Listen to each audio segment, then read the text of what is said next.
আর করিস না কাহিনী, আর করিস না কাহিনী, ফ্যাসিজমের বাহিনী, ফ্যাসিজমের বাহিনী, ফ্যাসিস্টের বাহিনী। ইন্টারভিউ সভাপতি রক্ত রক্ত রক্তের বন্যায়, রক্তের বন্যায় দড়ি দড়ি দড়ি না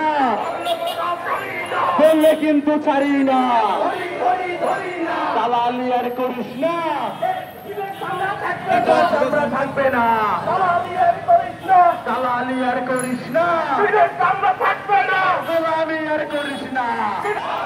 সচিবালয়ে দালালেরা, বেশিবাদের দোসরেরা, বেশিবাদের দোসরেরা।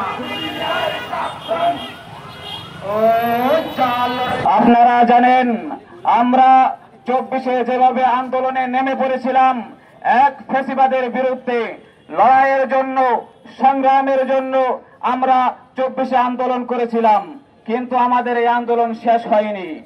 আমরা যে বৈষম্যের বিরুদ্ধে আন্দোলন করেছিলাম, আমাদের ভাইয়েরা, আমাদের বোনেরা জীবন দিয়েছিল যেই দাবির জন্য, যেই বৈষম্য নিরসনের জন্য, সেই বৈষম্য নিরসন হয় নাই। আমি পরিষ্কার ঘোষণা করছি, অন্তর্বর্তীকালীন সরকারকে বলবো, আপনি যে রক্তের উপর পাড়া দিয়ে সরকার হয়েছেন, আপনি সেই রক্তের মর্যাদা দিতে শিখুন।